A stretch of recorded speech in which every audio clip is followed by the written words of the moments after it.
Yeah. Oh, it's great to finally meet you rather than just on the forum. Well, it's like science fiction, isn't it? It I mean, is. you're on the other side of the planet, or I am. I Yeah. like your tile. Oh, yeah. I There's- thought I have a Camino flavour. Yeah.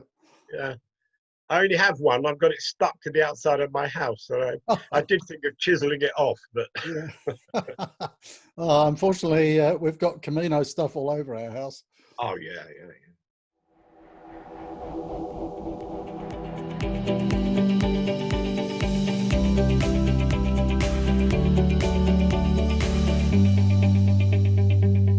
Tell me a bit about your background. You were a monk, or you still are a monk? Well, it wasn't really like that. I ran away to sea when I was a kid, Yeah. and merchant navy. And I Yeah. was with the New Zealand Shipping Company. I was in Australia. I visited 5 times. Loved All right. Australia, Yeah. Yeah. and lost my ship once. I was All on a right. party in Melbourne, and sailed. It sailed. I had to fly up to Sydney to All right. meet it. The only time I've flown. Oh, I don't know. I came back, and it was the hippie era. I did all that. Then I don't know what I did. I did lots of things. I got into theatre, sound and light, and Mm. so on.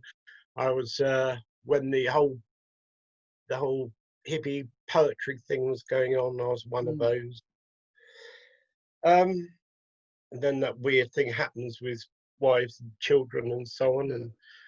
And then later on, I had my own businesses. I used to organise events to raise funds for charities and so on. Oh, great.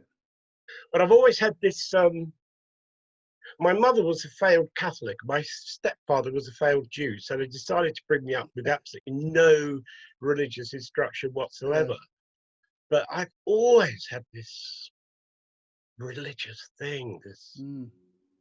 But as a wild heretic from the outside. And when the kids were all grown and off doing their things and things like that, when I got to about 49, 50, it was the Thatcher years here.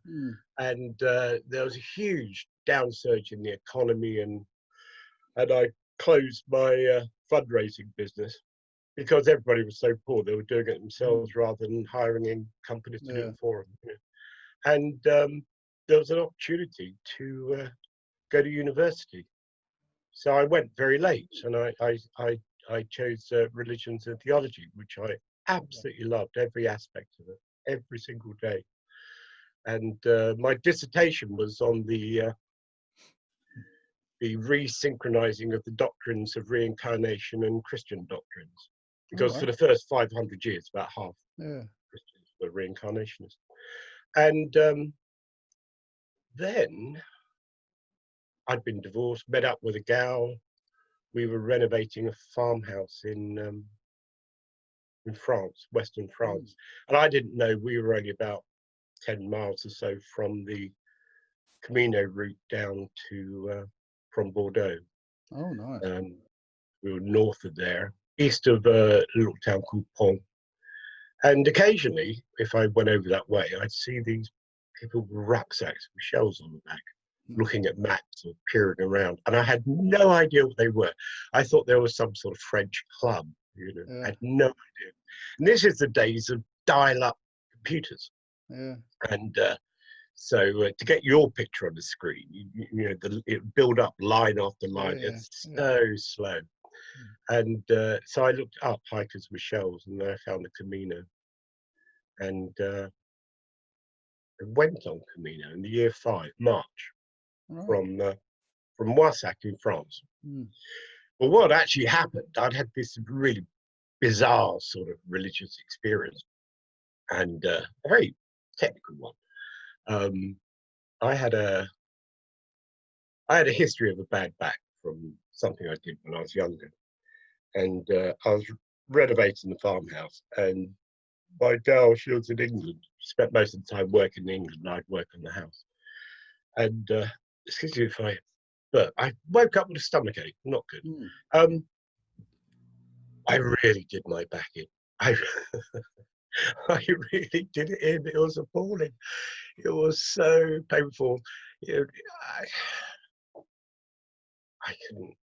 couldn't put shoes on. It was really, really painful. And in my usual sort of internet searching on any religious subjects and so on, I'd found Father Pio, who I'd read about before. And I don't know if you know of Father Pio. He was a monk in Italy, and he was. They said he could do miraculous things, and the Catholic Church got so frightened they hid him in the monastery for 10 years. He was a priest as well, so he could do that. And there are stories, and this is very recent. I think he died in late 60s. There are all sorts of stories of him bilocating. He'd be in the monastery and suddenly turn up in some woman's house who prayed to him and sat in her chair in the kitchen until the drunk husband came home and told him to, things like that. And he had this following, but he was alive, and so there were books on it. And I'd read one of the biographies of Father Pio, and one of the things he said was, how long have we got, by the way? It's going to go for ages. One of the things he said before... This is just the introduction. Yeah. One of the things he said before he died was, and if you're ever in pain or ill, pray to me and I will intercede for you. Yeah. So in a really sort of last resort, very cynical way, that night I prayed to Father... Exactly, I prayed to Father Pio. I said, okay, look, if you're there, if this is true, I can't. I'm alone with this. Nothing I can do.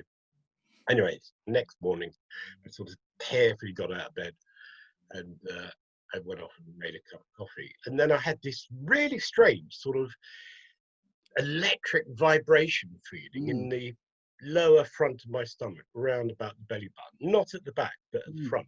And it was very strong. And I thought, oh my God, what's that? And it went away. About 15 minutes later, it came back. And this went on throughout the day. And I went out into the garden with a pair of binoculars to see if they'd put up a new radio mast. And I was in all those sorts. I mean, I was, and then it sort of lessened to about an hour. The back stayed the same. Eventually, I went to bed. And the next morning, I woke up, jumped out of bed, went to the kitchen, put the kettle on. And when I put the kettle on, I just thought, I just jumped out of bed. Wow. There was no pain at all. It had completely gone. And I associated this sort of vibration thing with this back. And then I thought, oh, for Christ's sake, if that's true, everything's true. Because you can't have one without the other. It really sort of threw me in it. I was very pleased.